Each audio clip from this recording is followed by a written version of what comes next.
And my claim is that Trump's border wall will fail to benefit the country in any way. So I just want to start off by saying that this topic has so much more to do with are you a Democrat or are you a Republican? But whether or not we as American citizens believe that this is the most logical idea for our country, mainly because this issue has become such a huge controversy surrounding the nation, especially right now as we speak. So my first idea is that the border wall will fail because it is considered unnecessary and unrealistic to American citizens. So let's start off with unnecessary. The wall is estimated to cost $67 billion or more. If so, where do we get all this money from? Mexico won't pay for it, therefore it's our job as U.S. taxpayers to pay for this. Even though Trump has stated multiple times that Mexico will pay for it, which that's even unrealistic because Mexico is even more of a poor country than we are. So overall, it's just unnecessary for us as taxpayers to pay for it when most of us don't agree on it. According to a Quinnipiac University poll, majority of voters said that the wall is not needed to secure the border, would not make the U.S. safer, and would not be a good use of taxpayer money, according to the survey. A question that lots of Americans are asking themselves right now is, what is the most important problem facing this country today?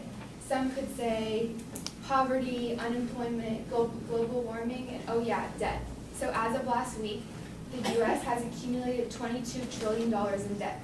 Therefore, a $67 billion wall is just unnecessary in the grand scheme of things when there are so many other pressing issues to be worried about other than building concrete walls and barbed wire fences. As for unrealistic, at first Trump wanted to build a 30 feet tall concrete wall that stretched 2,000 miles across the whole Mexico border, and then he had to consider a more realistic plan of 722 miles, while relying on other methods such as drones to secure the border, but still ultimately costing billions.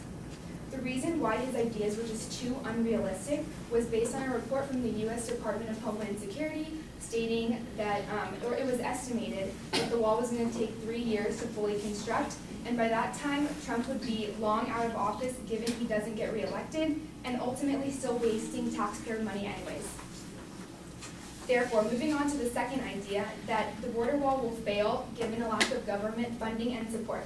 Democratic politicians are already opposed to giving Trump funding for his border wall. Stated in a CNBC article that Trump has cast immigration on the U.S.-Mexico border as a humanitarian crisis, as he argues for more than $5 billion to build the barrier. A dispute over the funding has led to the longest government shutdown ever. Trump has insisted on wall money as a condition for reopening the 9 federal departments.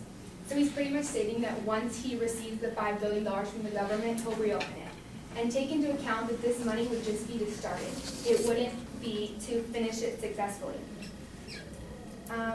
And then so that'd just be billions of more dollars that Congress would have to forcefully give up again. Trump's wall needs the government's support, not only to provide him with funding, but to give him security agents and technology to back up and exploit his plans.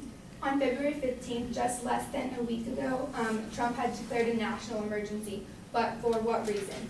This would give him special yet temporary powers during this quote-unquote crisis so that he can move around enough funds to afford his wall, which is what will be happening, counteracting what Congress really wants, not putting him in their good graces.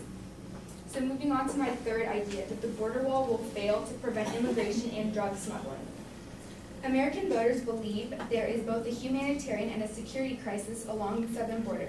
They absolutely don't think a wall will solve the problem, says the assistant director of the Quinnipiac University poll. While the Center for Migration Studies have found an even bigger problem with migration, that ever since 2007, it's not because migrants have entered legally, but overstayed their visas, and then they were illegally crossing the border. There's actually mock-up walls that are being tested on their ability to prevent attempts to smash through, tunnel under, and climb over.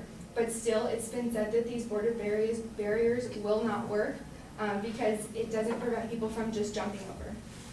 Kevin Hetchett, a Border Patrol tunnel expert, told the New York Times last year a wall would likely increase the rewards for successful tunneling as other modes of transit grow more expensive.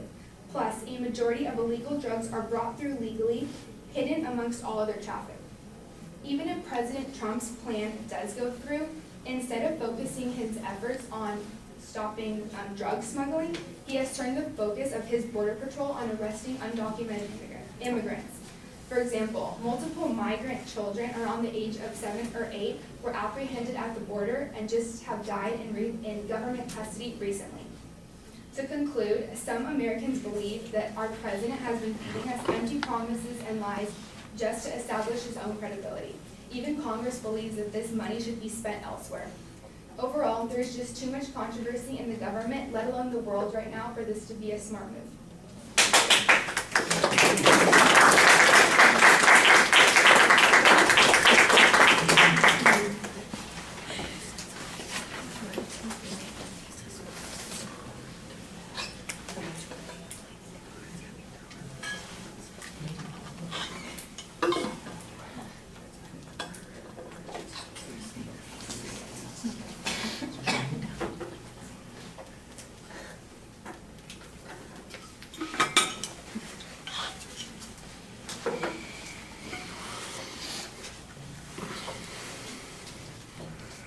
All right, the propositions identified, I'm not sure that there's as clear a preview of what the supporting structure should be. In the body of the speech, it's identified pretty clearly. Sometimes it sounds like the secondary claims are repetitive, though you're basically saying the same thing in a different way, and that's a little bit awkward. The issue of controversy is not hard to establish. This is one of those things that gets people all riled up all over the place, so that makes perfect sense to be talking about it. The cost estimate about it being expensive, that's fine. The question is, what is the goal that it's supposed to accomplish, and then can it accomplish that? I think that needs to be developed a little bit more. The proof that you have that says it's not going to work mostly comes down to a poll that says people don't think it's going to work. The one piece of expert testimony that you have on it is a suggestion that it would actually incentivize people to become better tunnelers as a way of getting around this particular problem. And I think that is a good argument to be making that suggests that the wall's not going to have an impact. There's one argument that you make at one point about illegal immigration that suggests that a lot of it occurs because people overstay their visas, and I'm sure that is part of the immigration issue that needs to be dealt with as well. The question is whether or not the wall would stop the immigration that is occurring, not because of people overstaying their visas, but because of them crossing the border, and that's, you could minimize that argument and suggest that that's not an important thing, that there aren't a lot of people doing that, or that people would simply then alter and switch to something else. I think that's the argument that you want to be making there, that they would simply alter the way in which they enter the country if a wall was present, and that would maybe make that argument a little bit more effective. You generally, I think you get into a couple of sidetrack issues concerning the government shutdown and the relationship between Congress and the President and the national emergency. If we just stick to the question of whether or not the wall would work, forget the politics of it, is it going to fix the problem? I think that would be a sharper way to focus on the issue. Some of the side issues just become distractions to the main controversy on this. All right, thank you.